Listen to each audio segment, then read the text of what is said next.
It's interesting to note that when the senatorial hearings on Obamacare were being held, the Senate Finance Committee, chaired by Max Baucus, who thankfully is retiring at the end of his term in 2014, Max Baucus, who has former staff of his working for the health insurance industry, refused to permit advocates of single payer even to testify. He would not allow them to testify. This is the climate in Washington in terms about what should be happening with our national healthcare system. My prediction, as a matter of fact, is that given that the chances of replacing the private health insurance industry are very slim, eventually, I don't know, eventually, is it going to be 2 years, 5 years, 10 years? The private health insurance companies are going to go bankrupt because we have no reasonable controls on healthcare costs. They happen to be going down now, but there are sort of secular reasons for that. They're eventually going to go bankrupt, and then the system is going to be a real mess.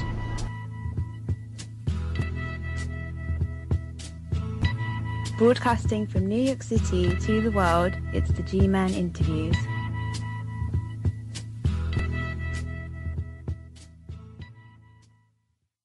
Welcome.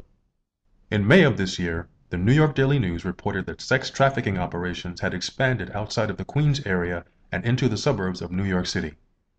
The report was based on information obtained from prosecutors in the wake of a raid on 4 brothels in New York by federal agents.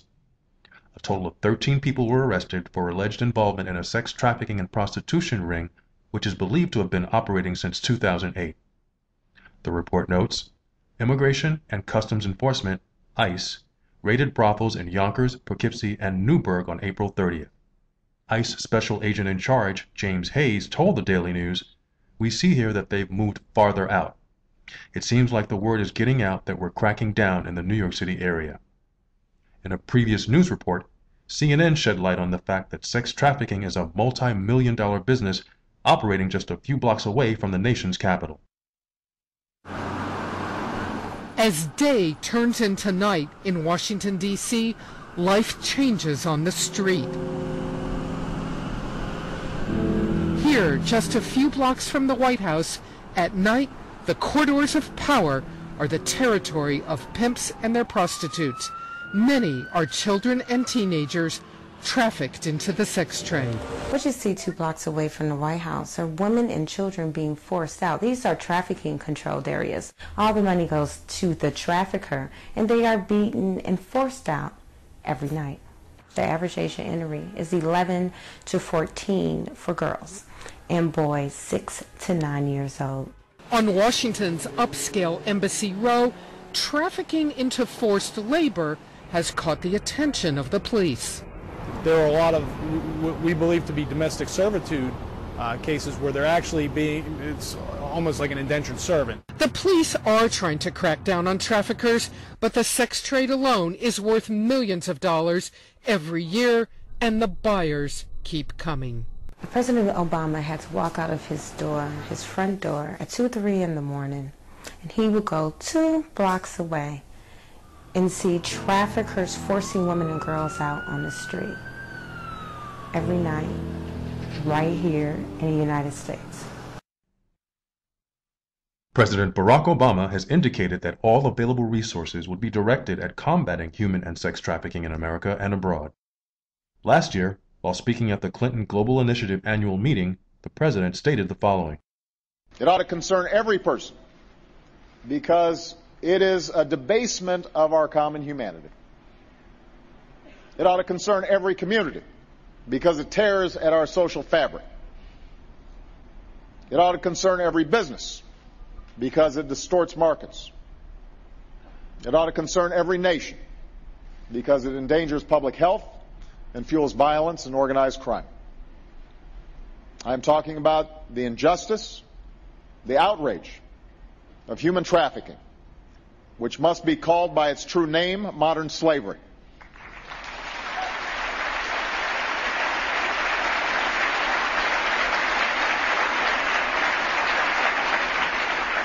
Now, I do not use that word slavery lightly. It evokes, obviously, one of the most painful chapters in our nation's history. But around the world, there's no denying the awful reality. When a man desperate for work finds himself in a factory or on a fishing boat or in a field, working, toiling for little or no pay and beaten if he tries to escape, that is slavery. When a woman is locked in a sweatshop or trapped in a home as a domestic servant, alone and abused, and incapable of leaving, that's slavery. When a little boy is kidnapped, turned into a child soldier, forced to kill or be killed, that's slavery. When a little girl is sold by her impoverished family, girl's my daughter's age, runs away from home or is lured by the false promise of a better life and then imprisoned in a brothel and tortured if she resists, that's slavery.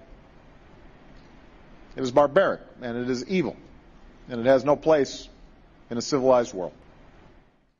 My guest is Shamere McKenzie, a woman that definitely agrees with President Obama's assessment of this issue. According to the website Survivors of Slavery, she was simply trying to find a way to pay her college tuition when she met her trafficker, Corey Davis. He promised her she could make money dancing, but instead forced her into sex slavery. For the next several years, she was forced to perform sexual services on both the streets and inside strip clubs. She often refused and was beaten on numerous occasions to a point where she was unable to take care of herself. She continues to proclaim that escape was never an option. Miss McKenzie was finally liberated from her ordeal after the police arrested Davis. However, she was subsequently charged in the case as an accomplice and put on the sex offenders list. Now a free woman, she works as the program assistant for Shared Hope International, an organization dedicated to restoring the lives of women and children in crisis. In addition, she is the subject matter expert consultant with Valley Fox Technical College Amber Alert TTA, a member of the DC Human Trafficking Task Force, a member of the Who is Stolen Performance Troupe, a member of the National Survivor Network, and an international speaker on the issue of sex trafficking. Welcome to the show, Ms. McKenzie. Thank you so much for having me. It's a pleasure to be here. I'd like to begin with your introduction to Corey Davis. How did it come about? It's very strange. It's not what our society would think when it comes to trafficking, but I met Corey Davis while just crossing the street one day. Were you en route to school or to work when he approached you? No, I was actually at work and I went to mail a package at the FedEx, and while returning to work, I was crossing the street and his car, I was jaywalking. I guess that's why jaywalking is illegal. And I was jaywalking and his car was approaching, and I looked at the car because the car resembled a friend of mine, and come to find out it wasn't him, but he got out the car and he introduced himself as, I forgot the name he gave me at that time, but and we exchanged numbers and began talking. So he didn't immediately make you an offer to work for him in any way? No, at first he showed like he had an interest in dating me, and the conversations, of course, wasn't a red flag for me, because we had conversations about single parents in the community, the high number of African American males that are incarcerated.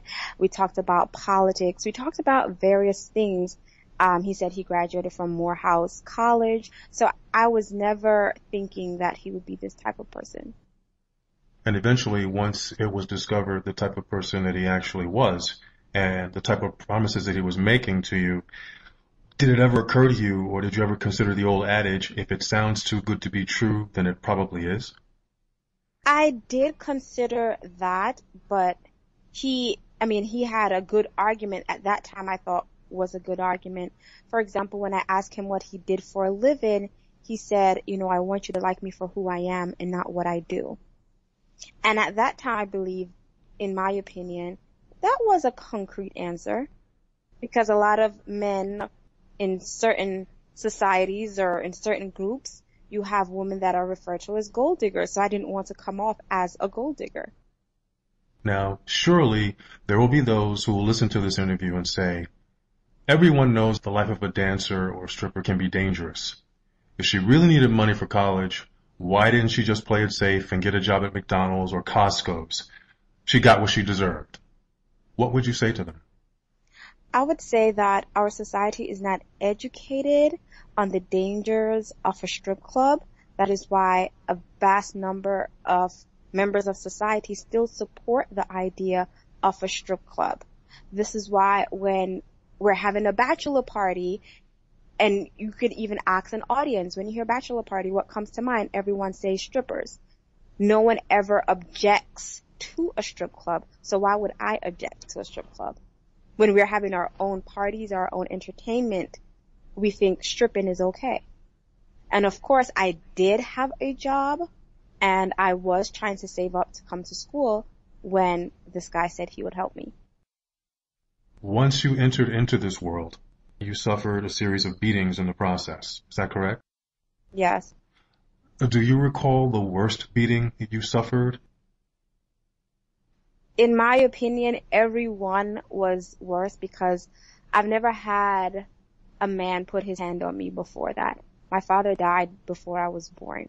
And so the only male figure that I had around was my uncle, and I was never beaten by him.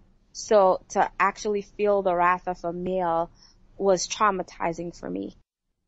The beatings, there's not one specific beating that I can say that was the worst or the most severe, because each one, I was terrified of so even him looking at me too hard, made me jump.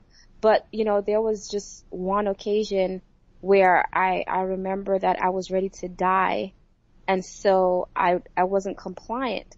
And when he said, you had to drive, I was just like, I don't want to drive. I don't want to drive today. I was tired and I was just didn't want to drive.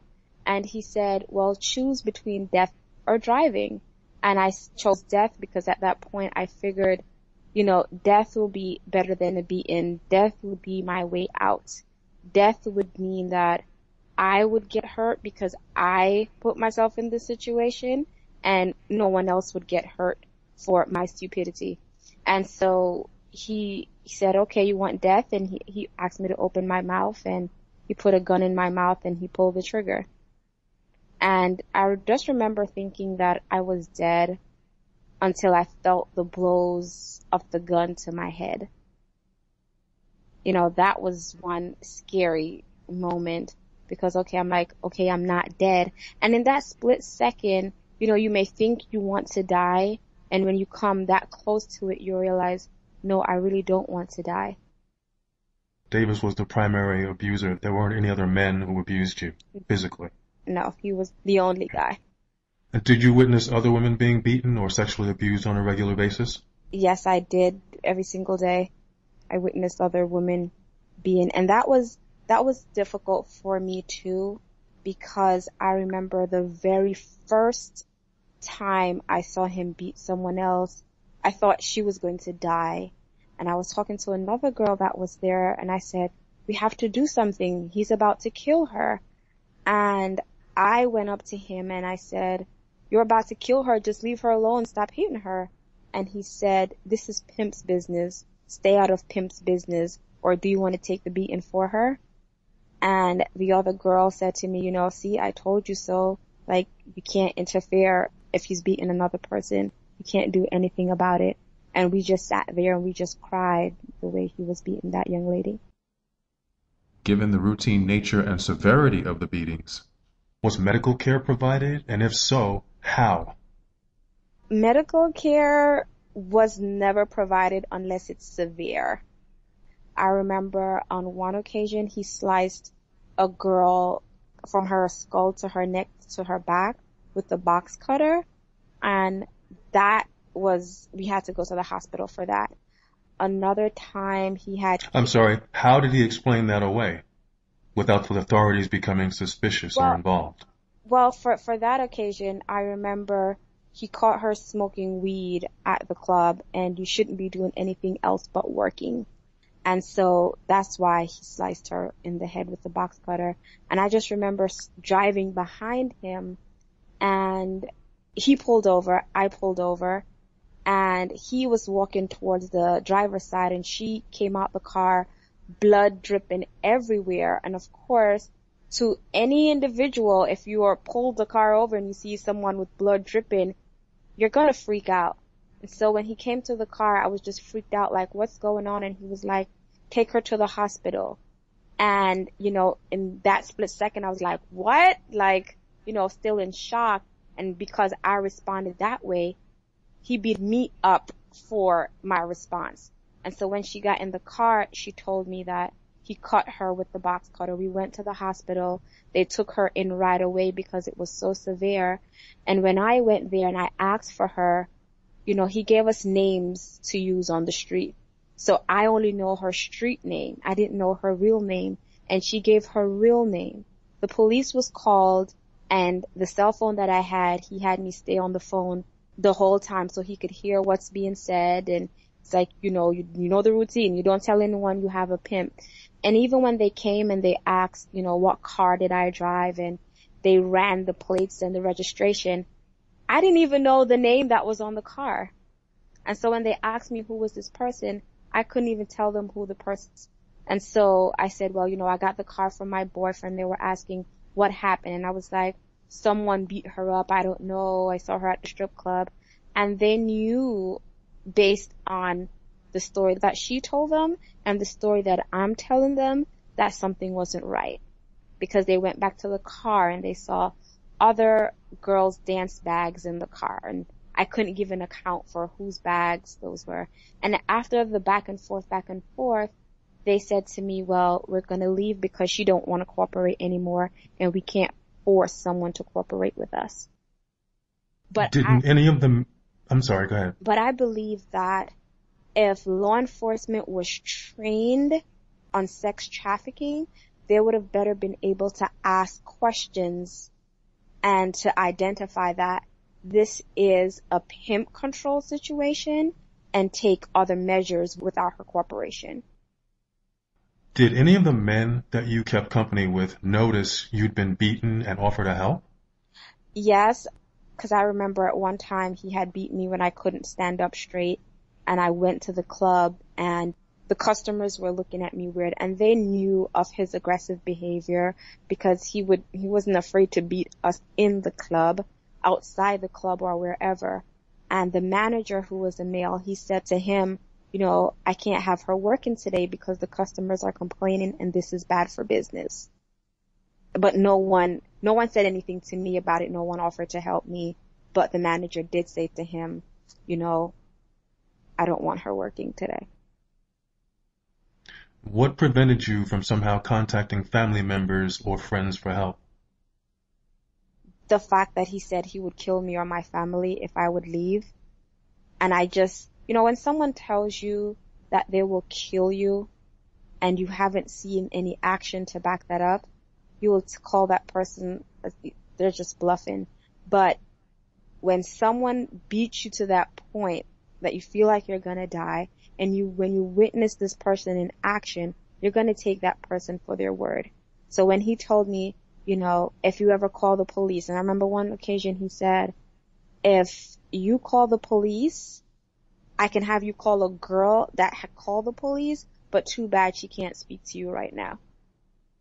And so when he said that to me, in my mind is that he killed a girl that reached out to the police, and that's why she can't speak to me. And with him saying, if you leave me, I will kill you and your family, I summed up that whole situation and say, well, I can't reach out. I would not reach out to the police because I didn't trust the police. Because he told me the police is not my friend. The police will arrest you. The police did arrest me. And I had some other police officers that were buyers. So why would I trust you if you are involved in this criminal enterprise? Now, when you say buyers, do you mean customers? Right.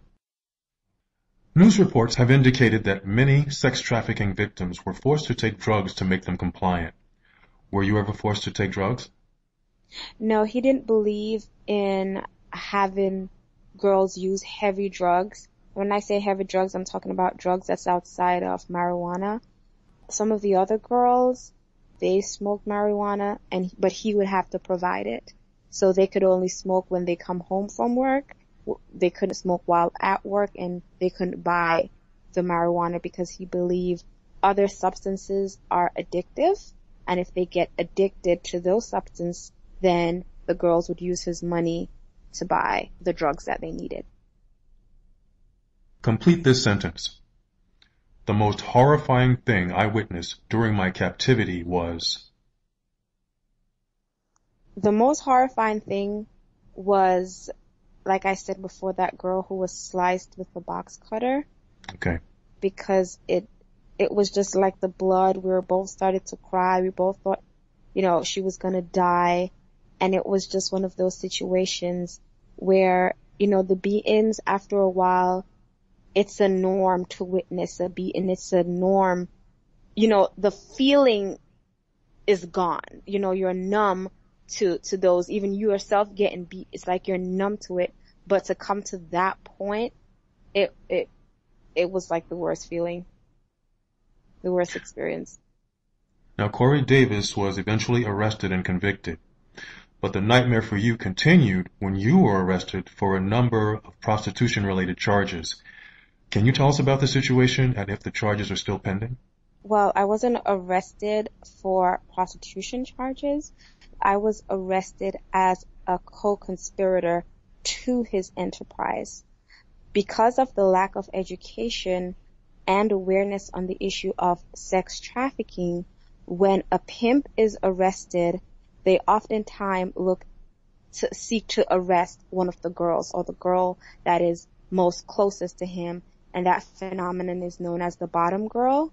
And in that enterprise, I was the bottom girl, and the bottom girl collects the money in his absence. She drives girls to work or to their location where they're being exploited. The bottom girl acts in the absence of a pimp. In my case, I didn't beat the girls. I just collected the money and made sure that, the girls were working. And oftentimes, I wasn't even able to do that because in certain clubs that are bigger clubs, I couldn't keep track of all the girls. So, in essence, the bottom girl is more or less like a madam, so to speak. No, she's not a madam. She's just the most trusted girl. Okay. She still has to work. She's actually, in my opinion, the one that's mostly abused, the one that's mostly psychologically abused as well, because he has to create a story for her. So for me, he would tell me, I'm not going to do this forever. I'm going to come out of this life. Paint this picture of this is not what I want to do. This is not this person. I am really a nice guy. And I didn't realize this until I came out the life, that it was a divide and conquer mechanism. Because if all the girls came together and realized that this is a horrible guy, of course we would do something. But if you have all the girls separate and at each other's throats, then no one would decide to come together and escape. And it's much easier to control the situation and the women. Yes. So I just remember, while in the life, he said, I don't have a bottom girl.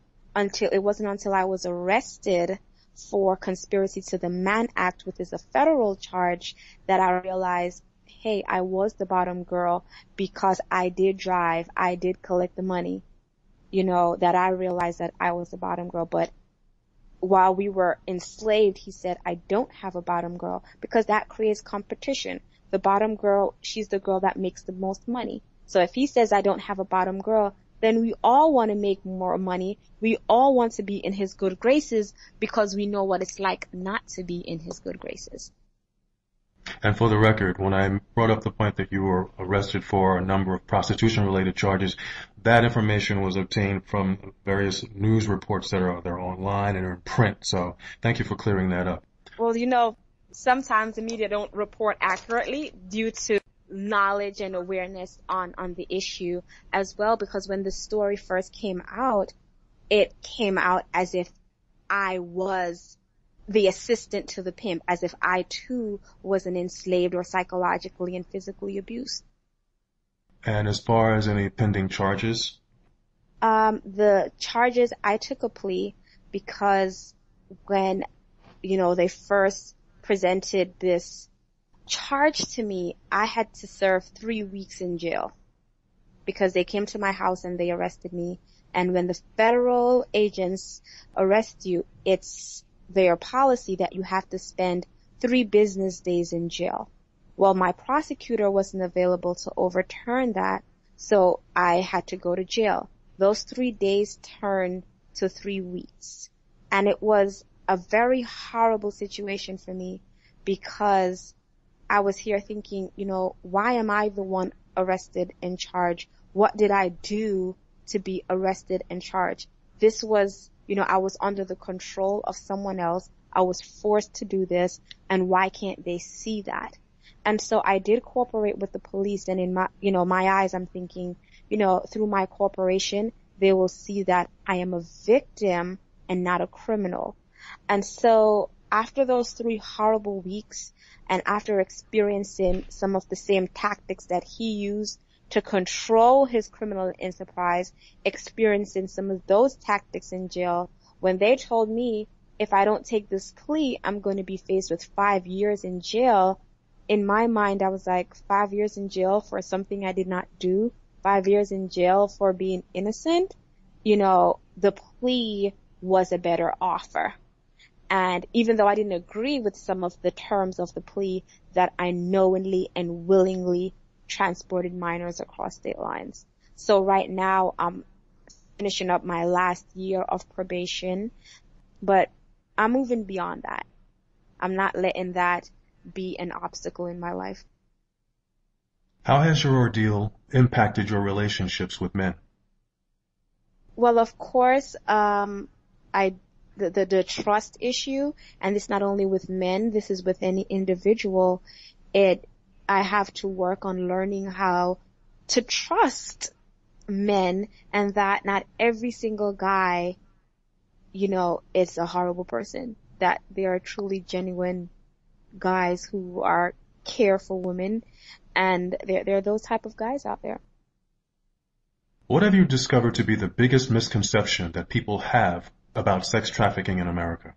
The biggest misconception is that these girls willingly participate in trafficking, because in the eye of the public doesn't see the physical violence, the psychological coercion. They don't see all of that because that takes place behind closed doors. When you see a girl, you see her smiling. You see her act like a willing participant because that's what she has to do in the eye of the public. So the public sees that. You see her smiling, because I remember in my own situation, the prosecutor looked at me and she said, "You weren't unhappy in this situation because we have a picture of you smiling. Explain this picture to me." And so the prosecutor said that to you? Prosecutor said that to me. Even now that I've been on probation for now 4 years, and in September I asked my judge for early termination of probation because of the work that I'm doing on this issue sometimes restricts my travel.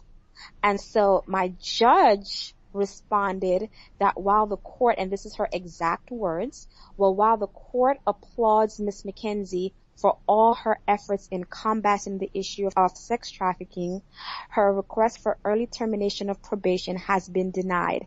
This is her punishment. So that lets me know that there's still a lot of work to be done in terms of training and education and awareness, because this judge would never say that this is my punishment. This is my punishment for being raped. This is my punishment for being severely beaten. This is my punishment for being physically and psychologically coerced. This is my punishment.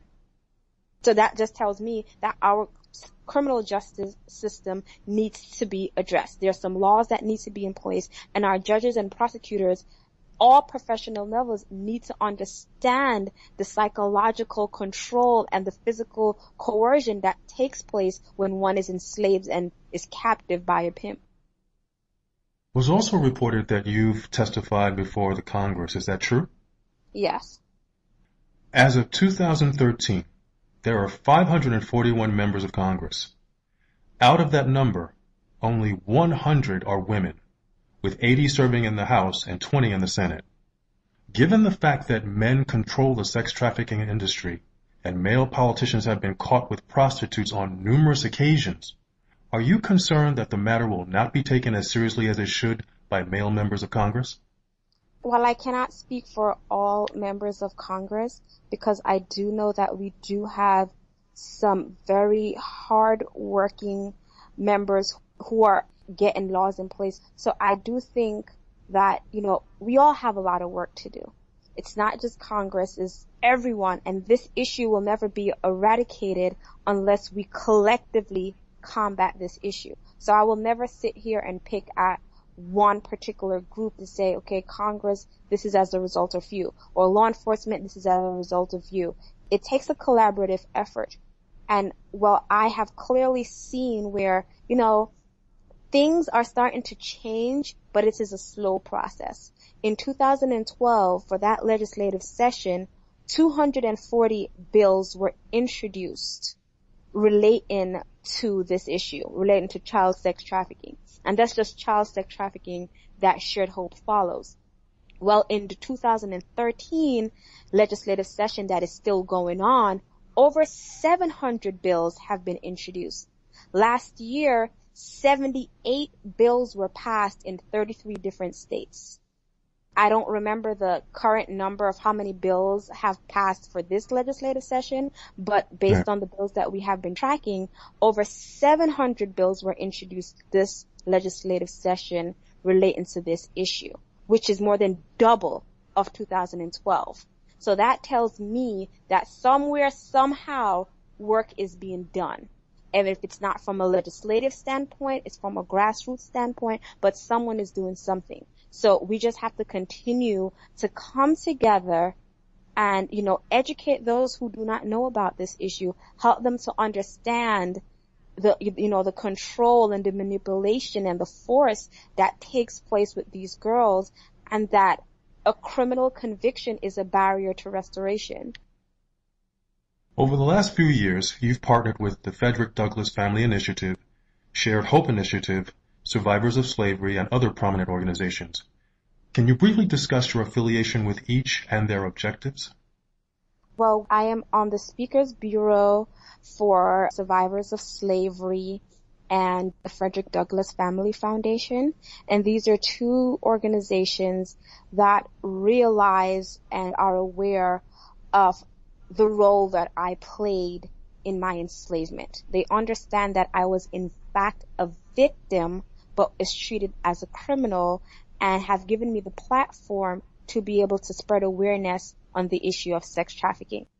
I'm still currently working for Shared Hope International, and Shared Hope has 3 branches of the organization, and they focus on prevention, restoration, and justice. So we conduct various trainings for various professions on this issue of trafficking. We train law enforcement community members, service providers on how to understand what trafficking is and how to deal with survivors of trafficking. We have a restorative working group where we actually fund 6 organizations here in the United States that provide direct services, and we fund 6 international organizations in India, Nepal, Jamaica, and Fiji that provide services to victims of trafficking. And then we focus on bringing about change at the state level through the Protected Innocence Challenge, where we analyze state laws as it relates to trafficking and try to implement or provide recommendations to states on how they can implement these laws to bring about change that will bring about justice for the victims. Are victims being treated as victims? Are criminals? Are they getting services? Are there harsh enough penalties in place for the buyers? Are there harsh enough penalties in place for pimps? And is law enforcement and other members of our criminal justice system being trained adequately to provide good turnout on a case if it comes to trial? I'm going to give you an opportunity to take the floor now and say anything you like on this issue to the general public. If there's somebody or some agency you'd like to address, please take this opportunity to do so. Well, at first, I will just like our public to know that, oftentimes we see what we label as a prostitute in the street, and we have our own judgment. And we tend to pass judgment, oh, this is a prostitute, she needs to be off the street. But we really need to understand, well, is she a prostitute or is she being forced to do this? So just being less judgmental, because, I've always said I'm not a victim because I'm no longer enslaved. I'm not a survivor because we're all survivors of something. But I'm a liberator because I have broken free from the chains of my past, and I'm moving forward into my future because I have control over that to ensure that another person is not being treated as a criminal even though they were a victim.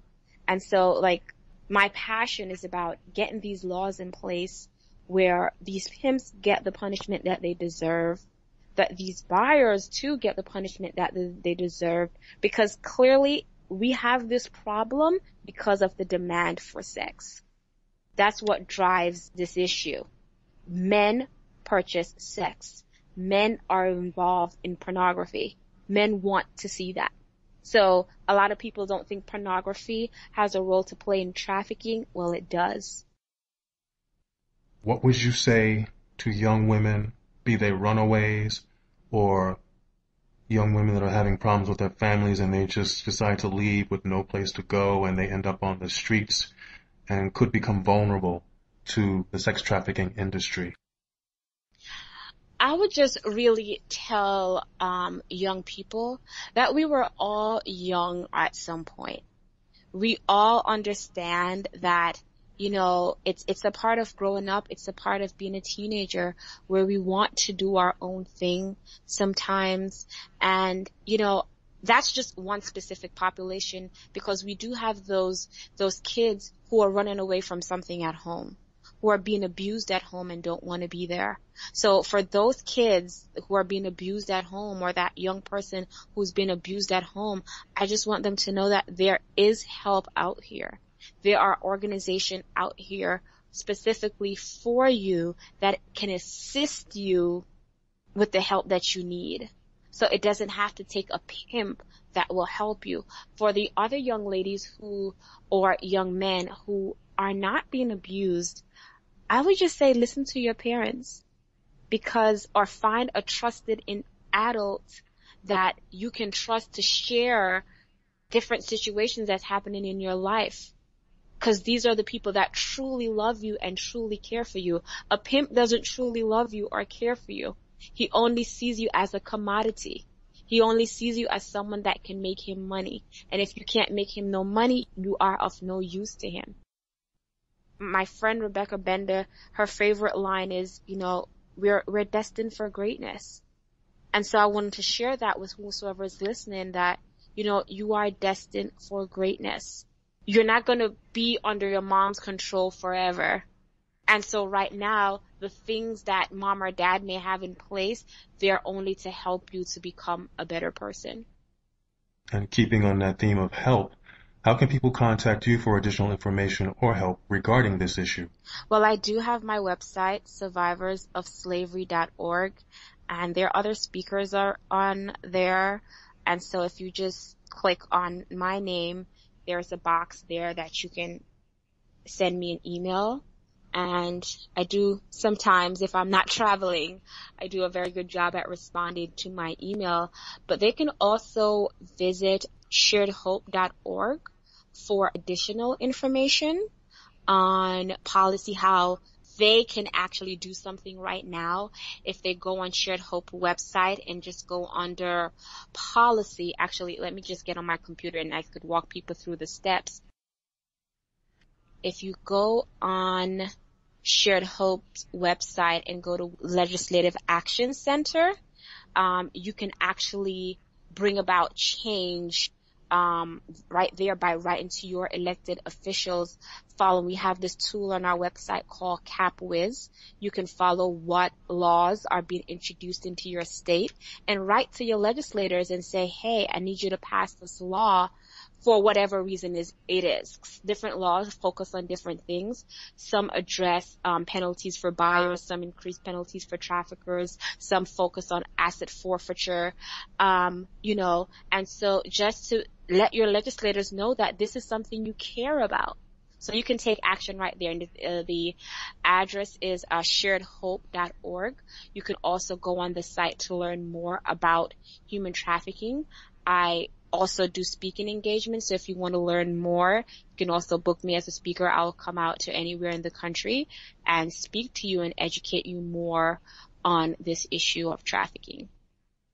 And if someone happens to be caught up in that world and they're looking to get out, does the website provide resources or contact information for these people to reach out and possibly get help? There is a national human trafficking hotline that is funded by the government, and that number is 888-3737-888. So all you have to remember is 8 and 3737. The first 3 digits are 888. The middle part of the number is 3737, and the last 3 digits is 8. So 888-3737-888. Again, thank you very much for being here, Ms. McKenzie. Thank you so much for having me and for just giving me another platform just to share about this issue that I'm so very passionate and, really dedicated to helping people understand the scope of the problem that exists right here in the United States, because people oftentimes think it's a foreign issue and this doesn't happen when it's happening in our own backyard. And on that note, that's it for this edition of the G-Man Interviews. Thanks for tuning in. I'm the G-Man, and until next time, stay cool, stay safe, and stay informed.